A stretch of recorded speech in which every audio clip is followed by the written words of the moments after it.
Subscribe to Cheating Tales Lab. Now let's begin. The fluorescent lights of St. Mary's Hospital corridor buzzed overhead as Everett Armstrong walked with measured steps, his leather shoes clicking against the polished floor.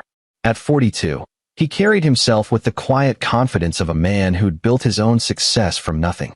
His dark hair showed traces of gray at the temples, and his sharp blue eyes missed little. He was here visiting Mrs. Chun, an elderly neighbor who'd broken her hip, bringing her the mystery novel she loved. "You're too kind, Everett," Mrs. Chun said, her wrinkled hand patting his. "Your boy Justin has your good heart." Everett smiled. "He's at Northwestern now, studying computer science. Top of his class." Pride colored his voice. Justin was everything to him. Smart, ambitious, and untainted by the cynicism that sometimes crept into Everett's view of the world. He'd raised Justin largely alone after his first wife, Sarah, died of cancer when the boy was only 7. Those had been brutal years, balancing his work as a forensic accountant with single fatherhood. But they'd grown close, developing the kind of bond that only shared hardship could forge. He'd met Diane Mayer 3 years ago at a charity gala. She was beautiful, elegant, and seemed genuinely interested in both him and Justin. The whirlwind romance had felt like a second chance at happiness. They'd married within a year. Driving home to his house in Lincoln Park, Everett reflected on how his life had stabilized. His forensic accounting firm was thriving. He specialized in uncovering financial crimes, helping law enforcement and corporations trace money through Byzantine networks of shell companies and offshore accounts. The work suited his analytical mind and gave him satisfaction beyond the substantial income it provided. The house was dark when he arrived. Diane was visiting her mother in Naperville, or so she'd said. Everett loosened his tie and poured himself a bourbon, settling into his study. This was his sanctuary, lined with books on criminology, finance, and his secret pleasure, vintage crime novels. He appreciated the elegant simplicity of noir detective stories, where justice, though delayed, was inevitable. His phone showed a text from Justin. "Call you tomorrow, Dad. Need to talk about something." Everett frowned slightly. Justin's tone, even in text, seemed off. But it was late, past 11. He'd call his son in the morning. He was deep in a dreamless sleep when his phone shattered the silence. The screen showed 3:17 a.m. Justin's name glowed in the darkness. "Hey, buddy, you okay?" Everett's voice was thick with sleep. "Dad." Justin's voice was barely a whisper, tight with fear. "Dad, listen to me carefully. Don't trust Mom's family. The Mayers. They're planning something. I found." Static crackled through the line. "Justin? Justin, what's wrong? Where are you?" "Dad, I'm sorry. I should have told you sooner. Uncle Howard, he's not. They're all." The fear in his son's voice sent ice through Everett's veins. "Son, talk to me. What did you find?" "The files." "Dad, the files I sent you. Check your encrypted email. The one we set up for." Justin's breathing was ragged now, panicked. "Oh God, someone's coming." "Dad, don't trust them. Don't trust any of." The line went dead. "Justin, Justin." Everett was on his feet, his heart hammering. He called back immediately. The phone rang once, twice, then went to voicemail. He tried again. Same result. He tried Justin's roommate, his friends, anyone who might know where he was. No one answered at this hour. Everett's mind raced through possibilities, his professional instincts warring with paternal terror. He opened his laptop with shaking hands and logged into the encrypted email account he'd set up for Justin, a precaution from his forensic accounting work, teaching his son about digital security. There, sent at 2:47 a.m., was an email from Justin with a large attachment. The subject line read, "Dad, insurance. If anything happens to me." Everett's blood ran cold. He downloaded the file. It was locked with a password. He tried Justin's usual combinations. Nothing worked. He called the Evanston police, where Northwestern was located. They took his information but said without evidence of a crime, they couldn't do much until morning. They'd send a patrol car to Justin's apartment. Everett paced his study, still calling Justin's phone every few minutes. The sky began to lighten outside his window. He'd called Diane twice, but she hadn't answered either. Maybe her phone was off. At 7:30 a.m., his doorbell rang. Everett yanked the door open, hoping against hope it was Justin. Instead, Howard Mayer stood on his doorstep. Diane's older brother was a broad-shouldered man in his late 40s with slicked back hair, and a smile that never quite reached his eyes. He worked in real estate, or so he claimed, though Everett had always found him vague about the details. Everett. Howard's voice was somber, but something in his expression made Everett's stomach drop. Can I come in? Where's Justin? What happened? Howard stepped inside, his face arranged in an expression of sympathy that looked rehearsed. I'm so sorry, Everett. There's been an accident. Last night, around 3 in the morning. Justin's car went off the road in Evanston, near campus. He paused, placing a heavy hand on Everett's shoulder. He didn't survive. I'm so sorry. The world tilted. Everett gripped the doorframe, his knuckles white. What? No. I just talked to him. At 3. He called me. The accident happened just after 3, Howard said smoothly. Maybe he called while driving. Lost control. Hit a tree. The impact was instant, Everett. He didn't suffer. Every instinct Everett had developed over 20 years of uncovering lies and fraud screamed at him. Howard was lying. The timeline didn't match. The convenient explanation. The slightly too perfect sympathy. But grief and shock threatened to overwhelm his analytical mind. His son. His boy. I need to see him. Which hospital? The body was taken to the Cook County Medical Examiner's office. Diane is on her way there now. She wanted me to come tell you in person. To be here for you. I need to go there. Now. Everett grabbed his keys. Of course. I'll drive you. You're in no state. I'll drive myself. Everett's voice was steel. He couldn't bear to be in a car with Howard Mayer right now.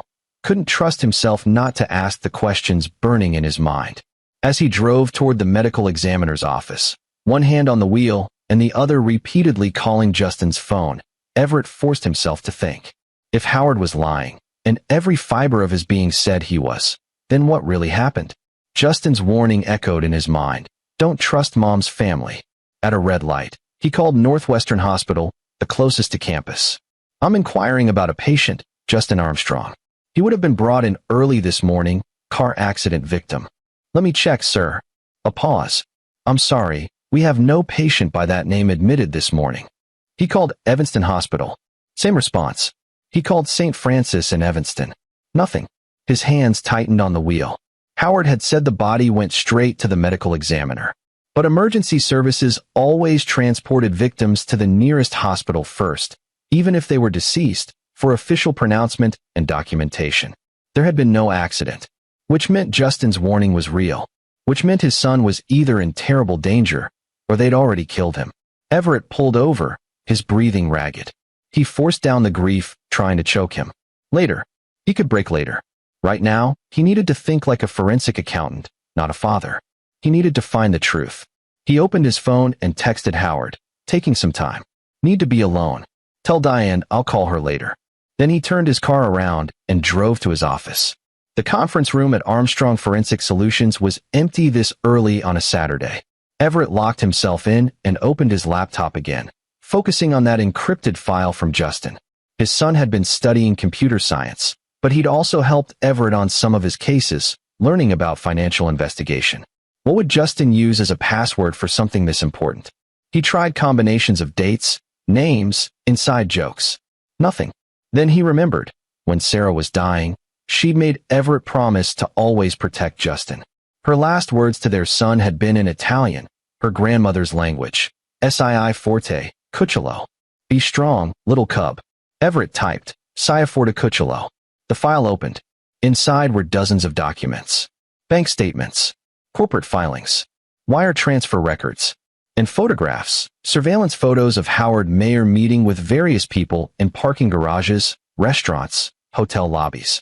As Everett began reading, a picture emerged that made his blood run cold.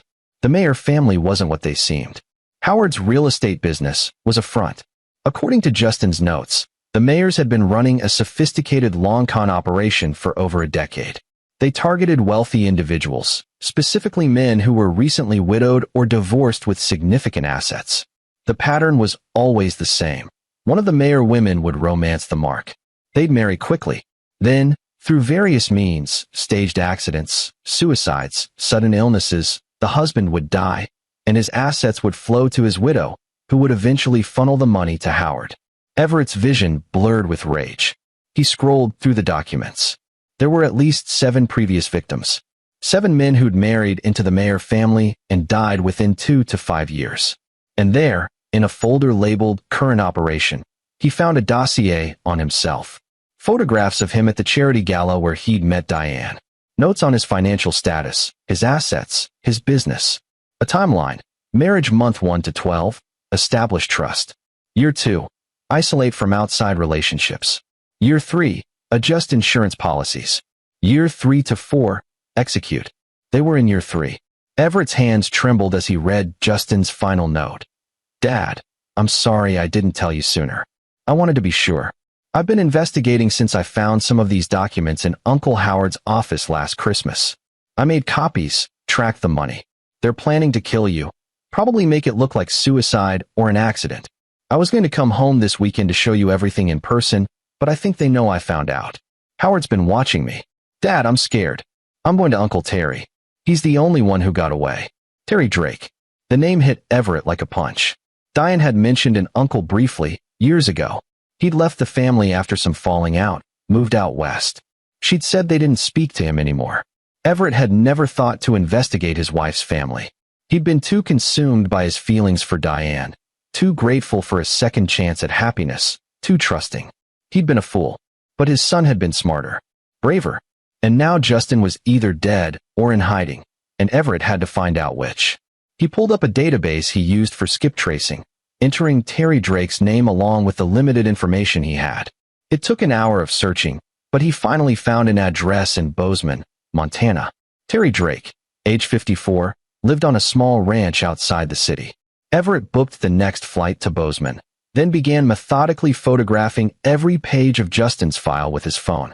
He uploaded the photos to 3 different encrypted cloud services, then sent the login credentials to his own attorney, Luther Lyons, with instructions to open them if anything happened to him.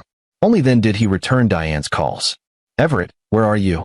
Her voice was thick with tears, real or manufactured. He couldn't tell anymore. Howard told me about Justin. I'm at Mother's. Please come.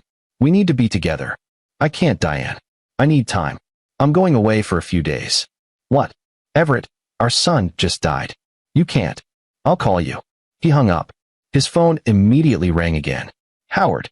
Everett let it go to voicemail, then powered off the device entirely.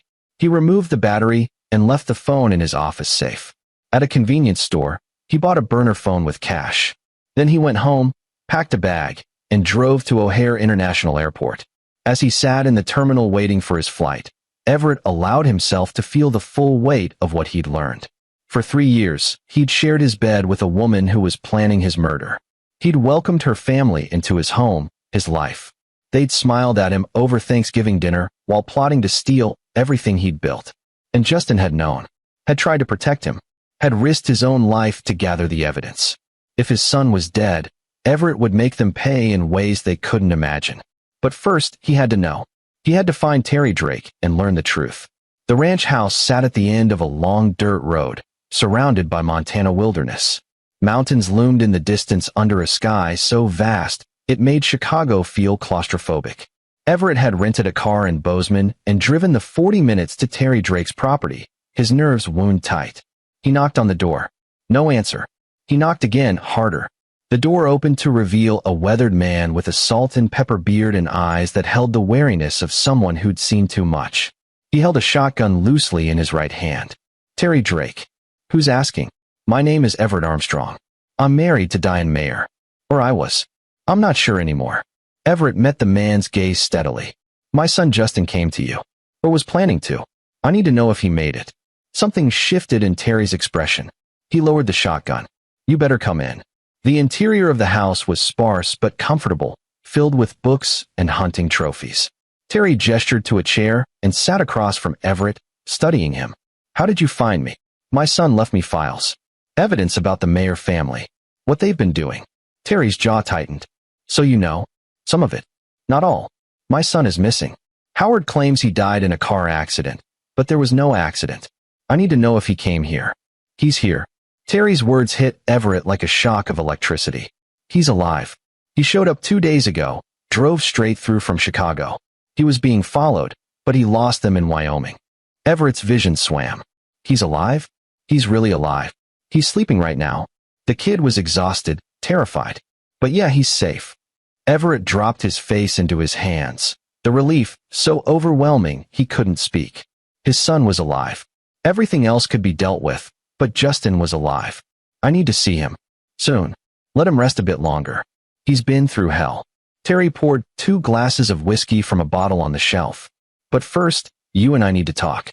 Because if you're here, that means they've already made their move. And you need to understand exactly what you're up against. Everett took the whiskey, his hands steadier now that he knew his son was safe. Tell me everything. Terry settled back in his chair, his eyes distant. I married into the Mayer family 30 years ago. Fell hard for a woman named Patty Mayer, Howard's sister. Beautiful, charming, everything I thought I wanted. We had a daughter together, Courtney. He paused, pain flickering across his face. Took me 5 years to realize what they were doing. The Mayers aren't just con artists, Everett. They're predators. They've been doing this for generations, always targeting men with money. The women marry them, the family bleeds them dry, then they dispose of the husband and move on. How many? Everett asked. That I know of. At least 20, going back to Howard's father. Probably more. They're good at covering their tracks, spreading out the deaths across different states, making each one look different. Car accidents, suicides, heart attacks, drownings. They've had medical examiners on payroll, cops, lawyers. They've built a network. How did you get out? I didn't, not at first. They tried to kill me. Made it look like a suicide attempt. I was supposed to hang myself in our garage. Terry's voice was flat, emotionless. But my daughter found me before I lost consciousness. She cut me down, called 911. She was only 8 years old. He refilled his glass. I woke up in the hospital, and I knew Patty had done something to me. I'd been drugged, but I couldn't prove it. So I played along.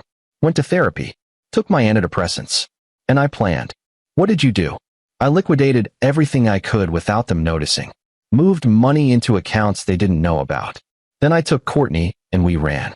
Disappeared in the middle of the night. Changed our names, started over. They looked for us, but I was careful. It's been 23 years. Your daughter. She's in Seattle now. Married. Has kids of her own. She doesn't talk to me much. What I put her through, running, always looking over our shoulder. Terry's voice cracked. But she's alive. She's safe. That's what matters. Everett absorbed this, his mind cataloging every detail. Why didn't you go to the police? With what evidence? I had nothing. And like I said, they have cops on the payroll. I tried once, anonymously. The detective who took my call, he was dead 2 weeks later. Boating accident. Terry's smile was bitter. I learned to keep my head down and my mouth shut. But Justin found evidence. Real evidence. Financial records, photographs. That kid is smarter than I ever was. And braver. He put himself at risk to protect you. Terry stood. Come on. Let's see if he's awake. They walked down a hallway to a back bedroom. Terry knocked softly, then opened the door. Justin sat on the bed, his laptop open, headphones on. When he saw Everett, his face crumpled. Dad. Everett crossed the room in 3 strides and pulled his son into his arms. Justin was shaking, and Everett realized he was too. They held each other, and Everett felt tears on his face that he didn't bother to wipe away. I'm sorry, Justin whispered. I should have told you sooner. I just wanted to be sure. You saved my life. You saved both our lives. Everett pulled back, gripping his son's shoulders. You did exactly right. Justin wiped his eyes. They know I took the files. Howard's been calling my roommate, my friends. They're looking for me. Let them look. You're safe here. Everett turned to Terry. How long can we stay? As long as you need. This place is off the grid. No paper trail connecting me to you or the Mayers. For the next several hours, the 3 of them sat around Terry's kitchen table, going through everything Justin had discovered. The younger Armstrong had been meticulous, documenting patterns, tracking money through shell corporations and offshore accounts. It started when I went to Uncle Howard's office last December, Justin explained. Remember? Diane asked me to pick up some documents for her while I was home for Christmas break. I remember. Everett had thought nothing of it at the time. I got there early, and Howard wasn't in yet. His assistant let me wait in his office. I was bored, and I noticed his computer was still logged in. I know I shouldn't have, but Justin looked guilty. I started poking around. Just curious. And I found a folder labeled Armstrong. What was in it? Everything about you. your financial statements, your business records, your insurance policies, and a document called Timeline that laid out their whole plan. It spooked me, so I copied it to a flash drive. Then I started digging deeper. Justin pulled up a spreadsheet on his laptop. Look at this. These are the other men who married into the Mayer family in the last 15 years. 7 of them. All dead within 5 years of marriage. All of them wealthy. And look at what happened to their assets. He showed them a flow chart of money movements. In each case, the widow had inherited. Then gradually the money had been distributed to various Mayer family members through loans, business investments, and property transactions. They're good at making it look legitimate, Justin said. But if you track it all, the pattern is clear. They're a criminal enterprise disguised as a family. Terry leaned forward. Did you find anything about the deaths? How they did it? Some. They used different methods to avoid pattern detection. But there's one name that keeps appearing in the background of several cases. Justin pulled up another file. Dr. Angelo O'Neill. He signed off on at least 3 of the death certificates, always ruling natural causes or accident. And he's received significant payments from Mayer family accounts. A corrupt medical examiner, Everett said. That's how they get away with it. Not just him. There's also a private investigator named Willard Larkin who's on their payroll. And a lawyer, Muhammad Casey. They've built an entire support network. Everett felt cold fury building. The Mayers weren't just murderers. They were organized, professional, and they'd been doing this for decades with impunity. What was their plan for me, he asked. Justin hesitated. According to the timeline, they were going to stage a suicide this summer. Make it look like you were depressed about work stress. Maybe set up some fake financial problems first to establish motive. Diane would find you in your study. She'd inherit everything. The house, your business, your life insurance. And then I'd disappear too, Everett said quietly. Once the estate was settled. They might have let you live, Terry said. If you were properly broken. If they thought you'd never figure it out. But guys like us. He shook his head. We asked too many questions. We're too much of a liability. Everett stood and walked to the window, looking out at the Montana wilderness.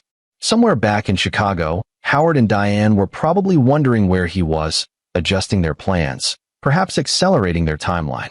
They thought he was just another Mark. Another wealthy fool blinded by loneliness and desire for companionship. They had no idea who they were dealing with. For 2 decades, Everett had made his living following money trails, finding hidden assets, unraveling criminal schemes. He'd worked with the FBI, the IRS, corporate security divisions. He knew how to think like a criminal because he'd made a career of anticipating their moves. And now he was going to use every skill he'd developed, every resource he'd accumulated, every connection he'd made, to destroy the Mayer family. Dad, Justin's voice pulled him back. What are we going to do? Everett turned to face his son and Terry. His expression was calm, but his eyes were ice. We're going to do what they never expected. We're going to turn their own game against them. He sat back down. But we need to be smart about this. If we go to the police with what we have, they'll lawyer up, destroy evidence, maybe even use their connections to make the case disappear. We need more than financial records. We need confessions, Terry said. Evidence that can't be explained away. Exactly. Everett's mind was already working through possibilities. And we need to hit them where it hurts most. Their money, their network, their reputation. How? Justin asked. The same way I've taken down every other criminal organization I've investigated. We follow the money, we identify the weak links in their network, and we make them turn on each other. Everett pulled out his burner phone. But first, I need to make some calls. I have friends in federal law enforcement, people who owe me favors. People the Mayers can't touch. Over the next hour, he reached out to contacts carefully. Special Agent Lowell Murray at the FBI, who'd worked with him on a major fraud case 3 years ago. An IRS investigator named Adam Rogers. A federal prosecutor, Christoph Tompkins, who'd used Everett's testimony to win several high-profile cases. He explained the situation in broad strokes, sent encrypted copies of Justin's files, and asked for their help. Each one agreed to look into it quietly, to build a case without tipping off the Mayers or any local law enforcement who might be compromised. But official channels would take time. Investigations, warrants, grand juries. The wheels of justice turned slowly. Everett wanted something more immediate. Something personal. I'm going back to Chicago, he announced. What? Dad, they'll kill you. They'll try. But they think I'm broken up about your death. They think I'm vulnerable, grieving, not thinking clearly. That gives me an advantage. Everett's smile was predatory. I'm going to play the grieving father. I'm going to let them think their plan is working. And while they're congratulating themselves, I'm going to dismantle everything they've built. Terry studied him. You have a plan. The beginnings of one. But I'll need your help. Both of you. Anything. Justin said immediately. You need to stay here, stay safe. Keep digging through those files. Find every connection, every transaction, every person in their network. Build an airtight case. Everett turned to Terry. And I need you to be my safety net. If something goes wrong, if I disappear or they make a move against me, you get everything we have to the FBI. Done. There's one more thing. Everett pulled up a file on his phone. The mayors have assets. Lots of them, hidden in various places. I want to identify all of them. Properties, accounts, investments. Everything. Why? Justin asked. Because money is their power. It's how they buy cooperation, silence, protection. Take away their money, and they're just murderers without resources. Everett's voice was hard. I'm not just going to send them to prison. I'm going to destroy them financially. I'm going to take everything they've stolen and make sure they lose it all. Revenge, Terry said quietly. Justice, Everett corrected. For all the men they've killed. For all the families they've destroyed. They've been getting away with this for decades. That ends now. As the sun set over the Montana mountains, Everett began to formulate his plan. It would be dangerous. It would require him to deceive people he'd thought he loved, to manipulate a family of skilled manipulators, to play a role while gathering evidence. But he'd been in his son's position once, helpless and afraid as cancer took his first wife. He knew what it meant to feel powerless against an implacable enemy. This time would be different. This time, he had the power. He had the knowledge. And he had the will to do whatever was necessary. The Mayer family had made their worst mistake when they underestimated Everett Armstrong. They were about to learn that mistake would cost them everything. The flight back to Chicago gave Everett time to refine his strategy. He'd left his rental car at the airport in Bozeman, wiped it clean of prints, and taken a series of connecting flights to obscure his trail. By the time he landed at O'Hare, it was late Monday evening, nearly 72 hours since Justin's warning call. He retrieved his phone from his office safe and powered it on. Immediately, it exploded with messages and voicemails. Diane, Howard, even Diane's mother, Eunice Mayer, all trying to reach him. He listened to a few. Diane's voice progressed from concerned to angry to worried again. Howard's messages had an edge to them, a careful probing. Everett, we're concerned about you. Call us back. We're family. We need to stick together in this difficult time. Family. The word tasted like poison now. Everett called Diane. She answered on the first ring. Everett. Thank God. Where have you been? I've been losing my mind with worry. I'm sorry. He made his voice rough, grief-stricken. It wasn't hard. The grief was real, just not for the reason she thought. I couldn't handle it. I drove north, to Wisconsin.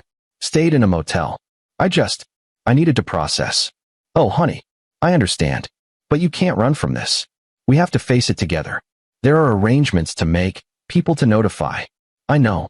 I'm coming home now. I just landed. Landed? You flew somewhere. He'd slipped. But he recovered. I drove to Milwaukee, then flew to Madison to visit Sarah's grave. I needed to tell her about Justin. There was a pause. When Diane spoke again, her voice was softer. That's actually really sweet. I know how much she meant to you. She was good, Everett had to admit. Even knowing what he knew, he could almost believe the sympathy in her voice was genuine. I'll be home in an hour, he said. I'll be waiting. Howard and Mother want to come over, to support you. Not tonight. Tomorrow, maybe. Tonight, I just need to be with you. Another pause. Of course. I love you, Everett. I love you too. The lie came easily now. The house felt different when he walked through the door. Diane rushed to embrace him, and he let her, even returned it, playing his part. She looked perfect, just the right amount of disheveled, her eyes red from crying. Real or practiced? He couldn't tell anymore. I made some tea, she said, leading him to the kitchen. You must be exhausted. I am. He watched her pour, noting how her hands moved, whether she had access to the cup before giving it to him. Years of investigating had taught him to notice everything. The tea seemed clean. She drank from her own cup. Still, he only pretended to sip his. They sat in the living room, and Diane talked about the arrangements she'd started making. A memorial service, since there was no body to bury, another lie in the layers of lies. She'd contacted Justin's university, his friends. The medical examiner's office said there were some complications, she said carefully. With the identification. They want you to come in tomorrow, bring dental records if you have them. Complications? The fire. After the crash. It made visual identification difficult. Fire. That was new. They were adding details to the fabrication, making it more elaborate. Probably, so there would be an excuse for why there was no body to view, no remains to examine too closely. I'll bring whatever they need, Everett said, his voice hollow. Diane took his hand. I know this is impossibly hard, but we'll get through it. Together. How did you hear? About the accident. Howard called me that morning. He has a friend in the Evanston Police Department. They contacted him as next of kin because they couldn't reach you. Layers of lies, each one reinforcing the other. They'd thought this through, prepared their story. They'd probably been planning this specific scenario since before they even married him. I need to sleep, Everett said, standing abruptly. I can barely think straight. Of course. Diane rose too. I'll come to bed soon. I'm just going to clean up down here. Everett climbed the stairs to their bedroom, every step feeling surreal. This was his house, his bed, but it felt like enemy territory now. He locked the bathroom door before showering, checked the medicine cabinet to see if anything looked tampered with. Nothing obvious. But then, they wouldn't be obvious. They were professionals. When he emerged, Diane was in bed, waiting for him. He climbed in beside her, let her hold him, and pretended to fall asleep. He felt her breathing change after about 30 minutes, becoming deeper, more regular. Carefully, quietly, he slipped out of bed. In his study, he activated a sophisticated recording system he'd installed years ago for work purposes, his own paranoia paying off. Tiny cameras and microphones concealed throughout the first floor, all feeding to encrypted storage. If Diane or Howard or anyone else said anything incriminating in his house, he'd have it on record. Then he opened his laptop and began the next phase of his plan. First, he transferred half his liquid assets to new accounts in his name only, at banks the mayors wouldn't know about. Not enough to raise immediate alarm. They'd expect some financial activity after a death in the family, but enough to protect himself if they tried to drain his accounts. Second, he changed his beneficiaries on his life insurance policies. Instead of Diane, everything now went to a trust he'd established for Justin years ago, with Terry Drake as trustee. It would take a few days to process, but it would be done. Third, he sent encrypted messages to Lowell Murray at the FBI and the others, updating them on the situation.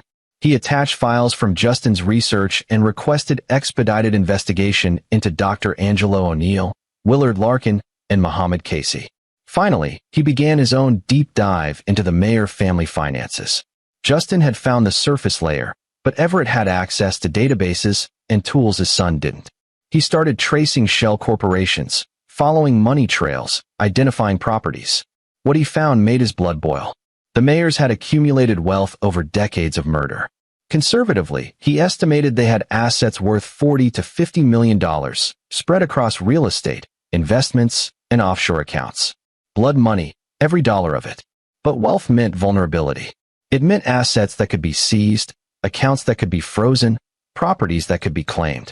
It meant they had something to lose. Everett worked until dawn, building a financial map of everything the Mayers owned or controlled. Then he compiled a list of their known associates, the corrupt officials, the paid-off professionals, the network that enabled their crimes. Everyone had a breaking point. Everyone had something they feared losing. He would find those breaking points and exploit them ruthlessly. As the sun rose over Chicago, Everett heard Diane stirring upstairs. He closed his laptop, erased his browsing history, and went to make coffee, slipping back into his role as the grieving father. Howard arrived at 10, bringing Eunice Mayer with him. Diane's mother was a small, elegant woman in her 70s with sharp eyes and a warm smile. She embraced Everett with practiced sympathy. "My dear boy, this is such a tragedy. We're here for you, whatever you need." They sat in the living room, and Howard began discussing practical matters. The memorial service, notification of Justin's friends and professors, legal issues with the estate. Justin was over 18, so his assets would normally transfer directly, Howard said. But given the circumstances, There may be complications. I can recommend a good probate attorney. I have my own attorney, Everett said quietly. Of course. I just meant to make things easier for you. Less to think about. Everett watched Howard's face, looking for tells. The man was smooth, practiced, but there, just a flicker around the eyes when Everett mentioned his own attorney.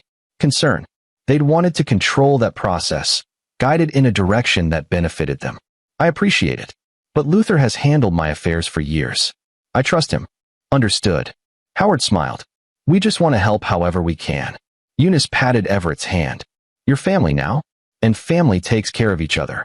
The irony was so thick Everett almost laughed. Family. These people had probably killed more of their own family members than most serial killers killed strangers. There's one thing, Everett said, deciding to push a button. The medical examiner mentioned complications with identification because of the fire. But I called the Evanston Fire Department yesterday, and they said there were no vehicle fires reported that night. The room went very still.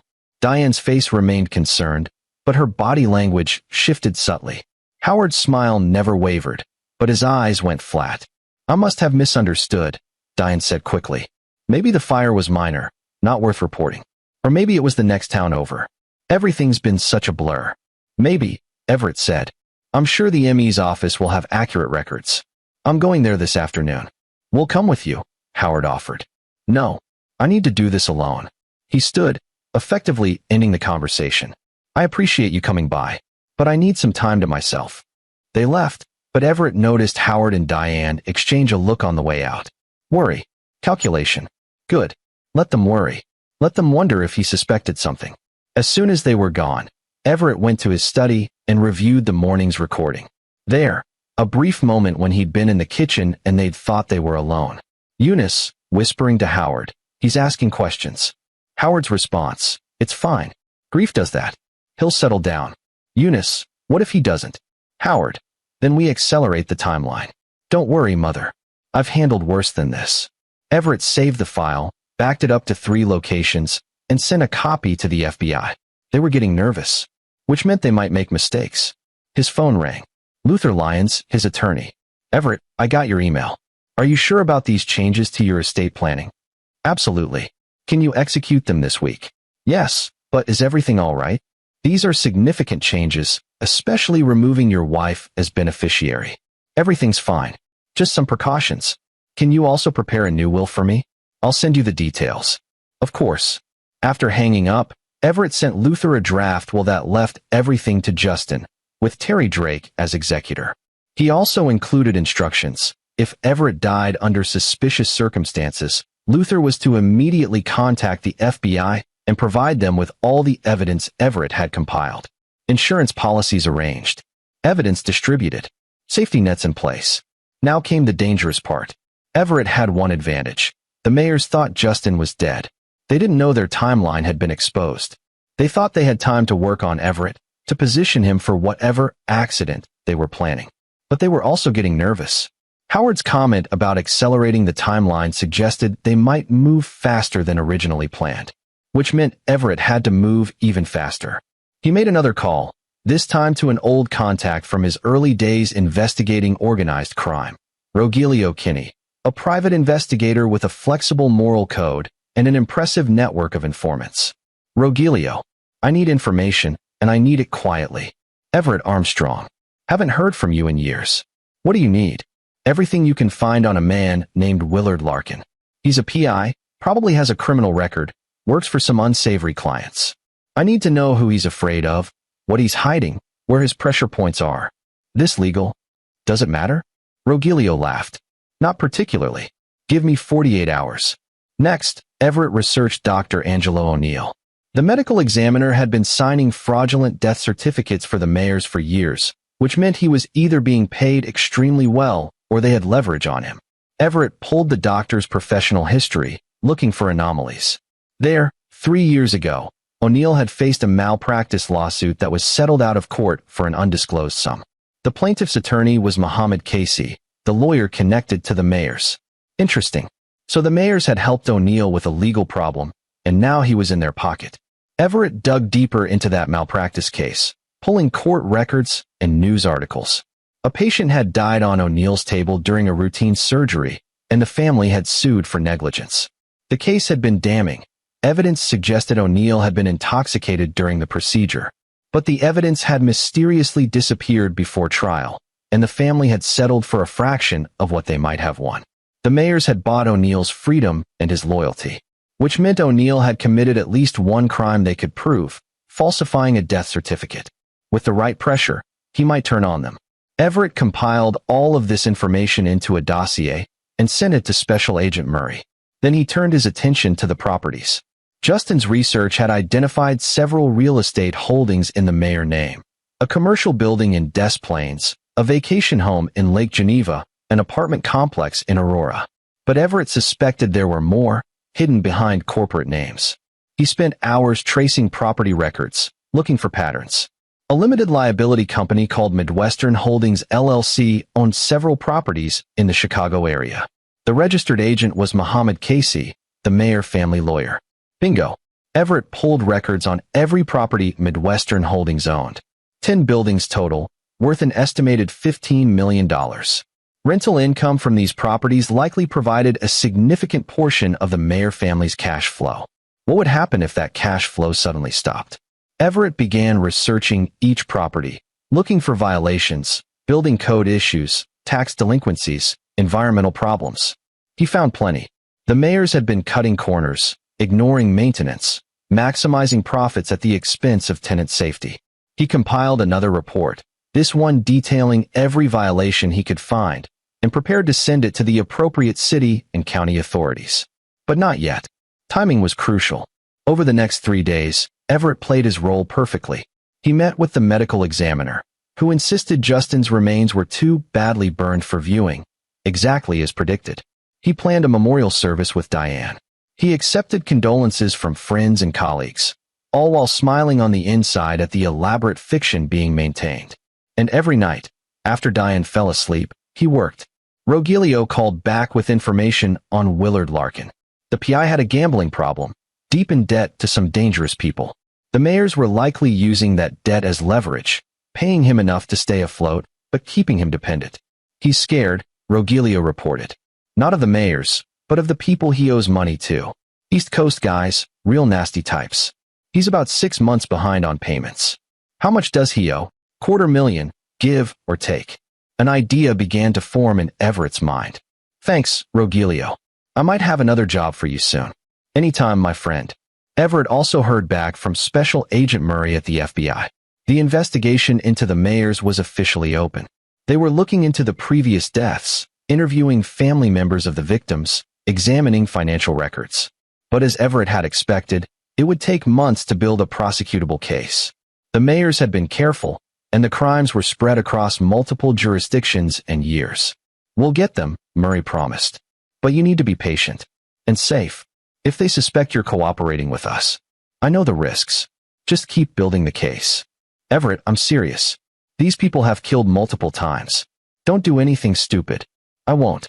I just want to see justice done. He hung up, knowing Murray didn't believe him. The agent knew Everett too well.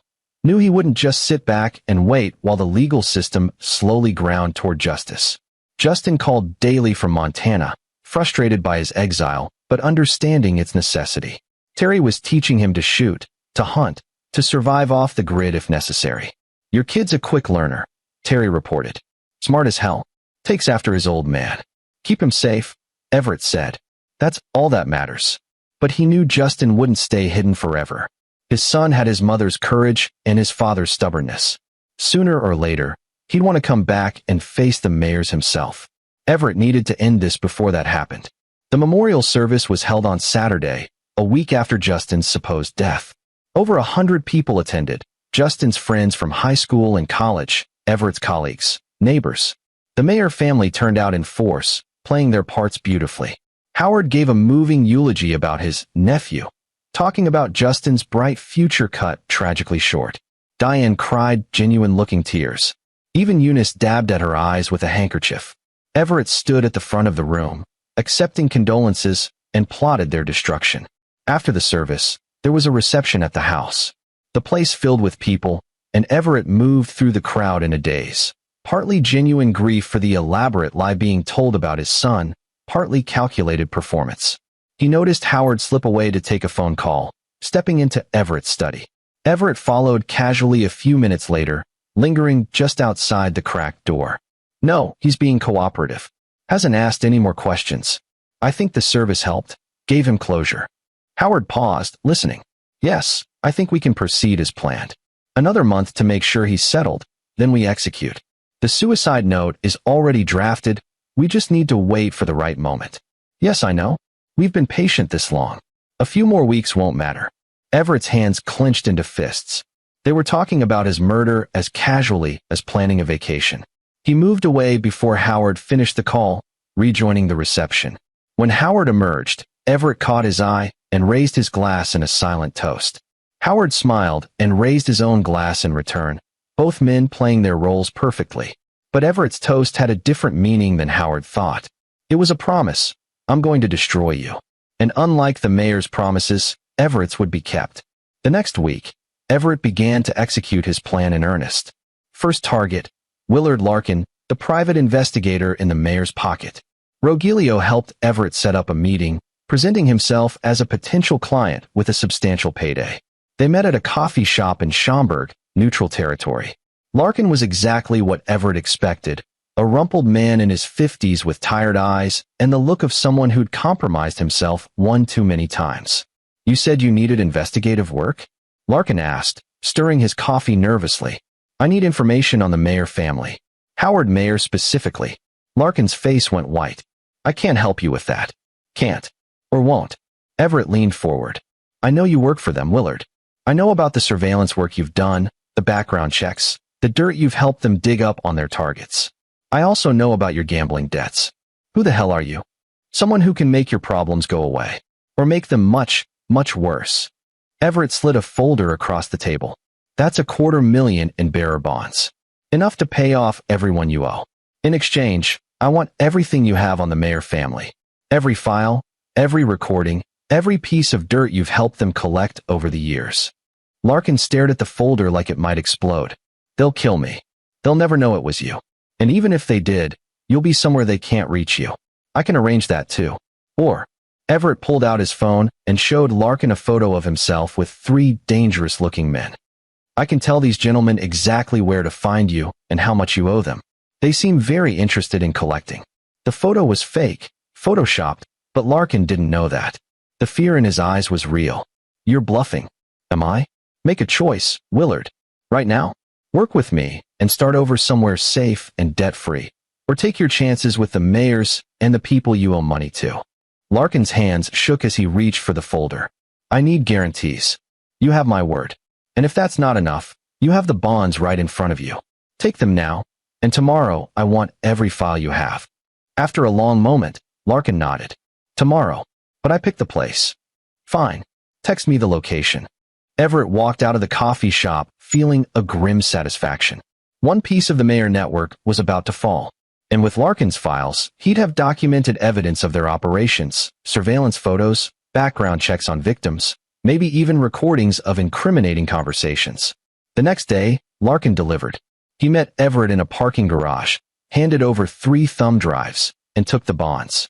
There's everything, Larkin said. 10 years of work for the Mayers. Photos, files, recordings. I kept copies of everything as insurance, but I never thought I'd actually use them. What's on here? The truth about what they do. How they select their targets. How they plan their approaches. How they cover their tracks afterward. It's all there. Any recordings of them discussing the murders? Larkin hesitated. 1. Howard talking to Mohammed Casey, the lawyer. They didn't know I was recording. Howard was complaining about one of the previous husbands being difficult to dispose of, and Casey suggested making it look like a suicide. They discussed methods. Everett felt a surge of triumph. That's exactly what I need. Listen, Larkin said. I know I'm not a good person. I knew what they were doing, and I helped them anyway because I needed the money. But I want you to know, I'm glad someone's finally stopping them. They're monsters. Yes, Everett agreed. They are. After Larkin left, Everett spent hours going through the files. It was a treasure trove of evidence. Documentation of how the Mayers selected their victims, background checks on each target, Surveillance photos showing Diane and other Mayor women engineering chance meetings with lonely, wealthy men. And then there were the recordings. Everett listened to Howard Meyer's voice discussing murder with the cold calculation of a businessman discussing quarterly earnings. He heard Muhammad Casey advising on how to structure estates to maximize the family's take. He heard Diane herself, in a conversation with her brother, laughing about how easy Everett had been to manipulate. He was so grateful for the attention, Diane's voice said on the recording. I barely had to try. 3 dates, and he was talking about forever. Men like him, widowers with money, they're desperate for someone to fill the void. It's almost sad how easy they are. Howard's response, just don't get attached. Remember what happened with Patty and Terry Drake. She let emotions cloud her judgment. I won't. This is business. Always has been. Everett stopped the recording, his hand trembling with rage. Every tender moment, every intimacy, every time she'd said she loved him, all lies. All calculated moves in a long game to steal his life. He took a breath, forced down the emotion, and continued working. He copied all the files and sent them to Special Agent Murray at the FBI, along with detailed annotations explaining what each piece of evidence showed. Then he prepared his next move. Dr. Angelo O'Neill, the corrupt medical examiner, was the linchpin of the mayor's operation. Without his willingness to falsify death certificates, they couldn't make murders look like natural causes or accidents. Everett pulled the information he'd gathered on O'Neill's malpractice case and compiled it into a new dossier. Then he had Rogelio deliver a message to the doctor, requesting a private meeting. O'Neill agreed, probably curious about who was asking. They met at a restaurant in Naperville, away from both their usual haunts. The doctor was a small, nervous man with thinning hair and darting eyes. He sat across from Everett, trying to appear confident and failing. Mr. Armstrong, I was surprised to receive your request. My condolences on your son. Were you the one who examined his body? Everett asked, his voice flat. O'Neill shifted uncomfortably. Yes. The identification was difficult because of the fire damage, but the dental records matched. I'm very sorry for your loss. Interesting. Because there was no body, was there? No accident. No fire. My son is alive and well in Montana. The color drained from O'Neill's face. I don't know what you're talking about. Everett slid a folder across the table. That's everything I have on your malpractice case from 3 years ago. The patient who died because you were drunk during surgery. The evidence that disappeared before trial. The settlement that should have ruined you, but somehow didn't. O'Neill's hands trembled as he opened the folder. The mayors made that go away, Everett continued. And in exchange, you've been signing fraudulent death certificates for them ever since. At least 7 that I know of. Probably more. You can't prove. I can prove all of it. I have your signature on death certificates for bodies that don't exist or don't match the reported cause of death. I have financial records showing payments from Mayer family accounts to you. I have recordings of you discussing this arrangement with Howard Mayer. That last part was a bluff. Larkin's recordings didn't include O'Neill. But O'Neill didn't know that. The doctor slumped in his chair. What do you want? I want you to tell the truth. I want you to go to the FBI and confess everything. Every death certificate you falsified, every murder you helped cover up. In exchange, I'll help you get immunity. You'll lose your medical license, but you won't go to prison. If I do that, the mayors will kill me.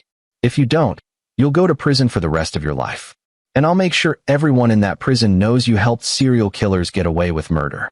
How long do you think you'd survive? O'Neill's breath came in short gasps. You don't understand. Howard Mayer is connected.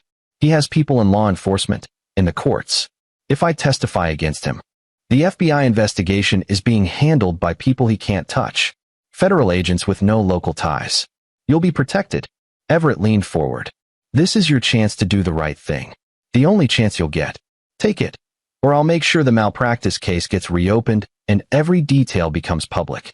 I'll ruin you either way, doctor. This way, at least you have a chance at redemption. O'Neill sat in silence for a long moment. Finally, he nodded. I'll do it. I'll talk to the FBI. Good. Everett handed him a card with Special Agent Murray's contact information. Call him today. And doctor, if you warn the mayors about this conversation, our deal is off. Understood. Understood. Everett left the restaurant feeling another piece slide into place. With O'Neill's testimony and Larkin's evidence, the FBI would have enough to arrest the mayors. But arrests weren't enough. He wanted them destroyed completely, financially, socially, every aspect of their lives dismantled. That night, he initiated the next phase. He filed complaints with the City of Chicago's building department about every mayor property that had code violations. He filed tax fraud reports with the IRS based on discrepancies he'd found in their corporate filings. He sent anonymous tips to investigative journalists about the pattern of deaths surrounding the Mayer family. Then he went after their money directly. Using information from Larkin's files, Everett identified the Mayers' main offshore accounts. They kept several $1 million in banks in the Cayman Islands and Switzerland, money they'd stolen from their victims over the years. Everett had contacts in international banking enforcement, relationships built over 2 decades of tracking dirty money. He reached out to them now, providing evidence that the accounts contained proceeds of murder and fraud. Within 48 hours, the accounts were frozen pending investigation. He attacked from every angle simultaneously: legal, financial, regulatory. Each action was carefully calculated to apply maximum pressure while staying just within the bounds of legality. Well, mostly within the bounds. Some of what Everett was doing, the threats, the coercion, the aggressive financial maneuvers, existed in a gray area. He didn't care. The Mayers had murdered people. They tried to kill his son and were planning to kill him.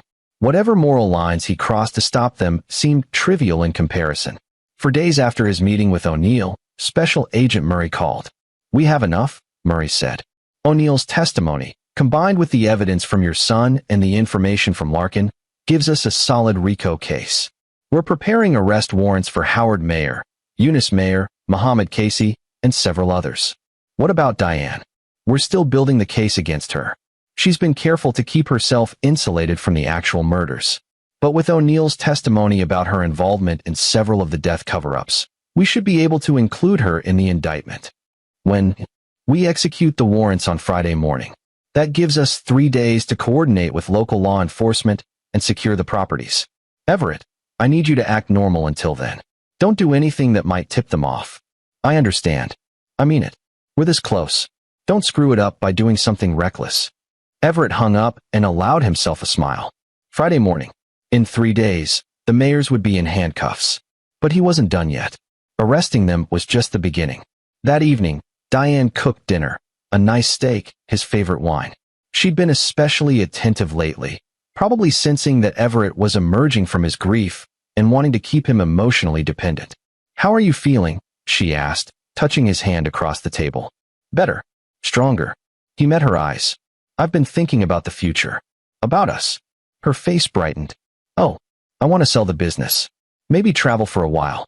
We could go to Europe, Asia. Just get away from everything here that reminds me of Justin." This was part of the mayor's plan, he knew from Larkin's files. They wanted him to liquidate his business assets, making the eventual theft easier to execute. "That sounds wonderful," Diane said. "We could leave in the spring. Take a year, just explore the world together." "I'd like that." They talked about possible destinations, making plans that would never happen. Diane's enthusiasm seemed genuine, but Everett knew better now. She was counting the money in her head, calculating how much she'd steal. After dinner, Diane suggested they watch a movie. They settled on the couch, and she curled against him. "I love you," she said softly. "I love you too," he replied, the words ashes in his mouth. His phone buzzed with a text from Justin. "Can't wait for this to be over." Everett texted back, "Soon. Friday. Stay safe." The next 3 days crawled past.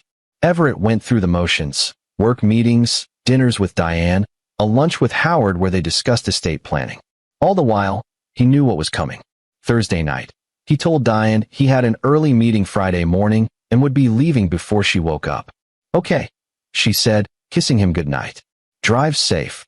"I will." He lay in bed beside her, counting the hours until dawn.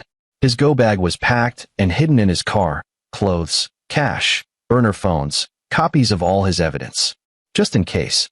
At 5 a.m., he slipped out of bed and dressed quietly. Diane didn't stir.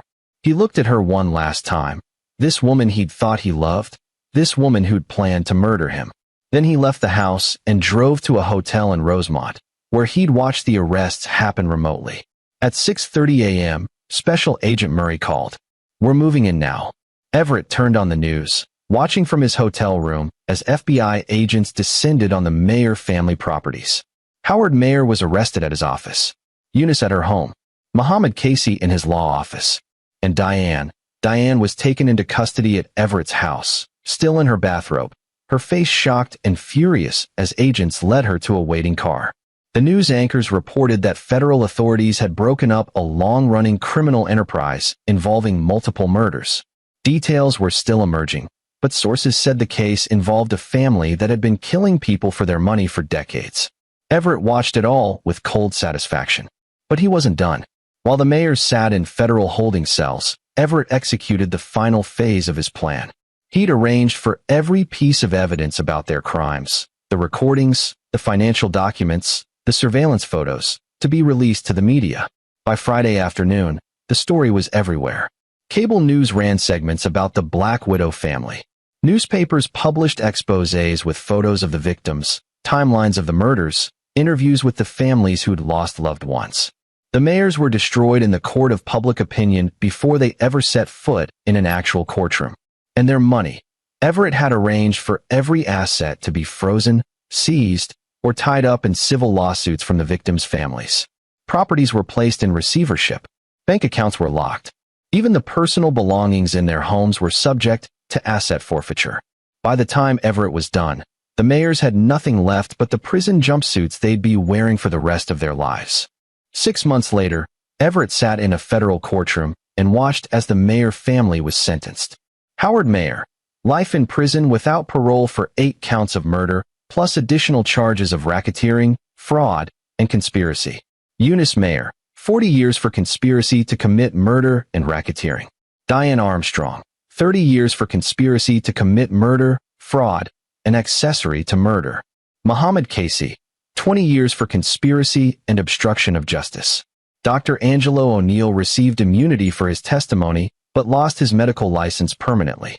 Willard Larkin was never charged. Everett had kept his promise. As the sentences were read, Everett felt Justin's hand on his shoulder. His son had returned from Montana for the trial, testifying about what he'd discovered and how he'd been forced to flee. The Mayers showed no emotion as they were led away. Diane looked at Everett once, her eyes full of hate and something else, respect, perhaps, or recognition that she'd been beaten at her own game. Everett met her gaze without flinching. He didn't smile, didn't gloat. He simply watched as she was taken away to begin her 30-year sentence. Outside the courthouse, reporters swarmed them. Everett gave a brief statement, thanking the FBI and the judicial system. He didn't mention his own role in bringing down the Mayers, though Murray had quietly acknowledged that without Everett's investigation, they might never have built a case. Driving home with Justin, Everett felt a weight lift that he'd been carrying for months. "It's over," Justin said. "Yes, it's over. What are you going to do now?" Everett had been thinking about that.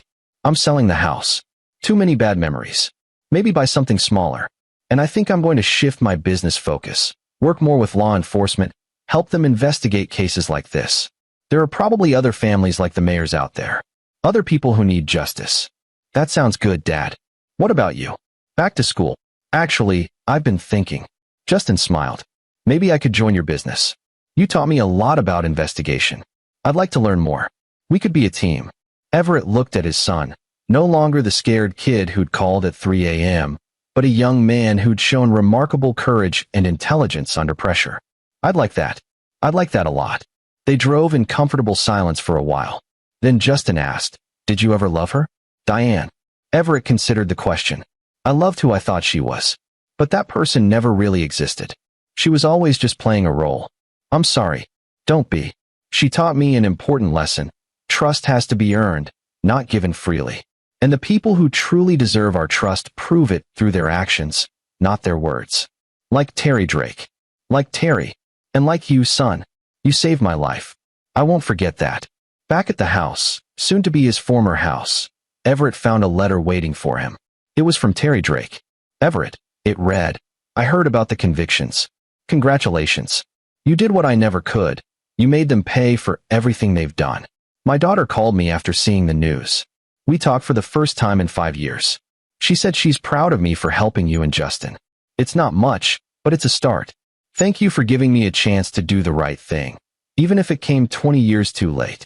If you ever need anything, you know where to find me. Terry. Everett set the letter down, feeling a sense of completion. Justice had been served. The Mayers would spend the rest of their lives in prison, their reputations destroyed, their stolen wealth redistributed to their victims' families. Everett had lost his marriage, his trust and love, 3 years of his life to a lie. But he'd gained something too, the knowledge that he could fight back against monsters and win, that he could protect the people he loved, that even when the world seemed darkest, there was still justice to be found. And most importantly, he still had his son. Everything else was just noise. Justin called him from the kitchen. Dad, I'm making dinner. Your favorite, Mom's recipe. Sarah's, I mean. Everett smiled. I'll be right there. He took one last look around the house he'd shared with Diane, then closed that chapter of his life and walked toward the kitchen, toward his son, toward the future. Behind him, the past crumbled to dust. Ahead, a new beginning waited. And Everett Armstrong, who had faced down serial killers and won, was ready for whatever came next. This is where our story comes to an end. Share your thoughts in the comments section. Thanks for your time. If you enjoy this story, please subscribe to this channel. Click on the video you see on the screen, and I will see you there.